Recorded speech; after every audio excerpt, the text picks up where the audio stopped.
Little update with Hurricane Helene. Here's how we're living. Getting a little progress done.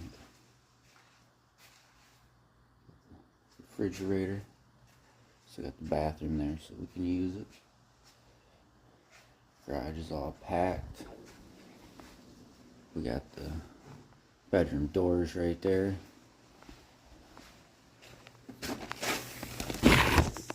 just the mattress in there.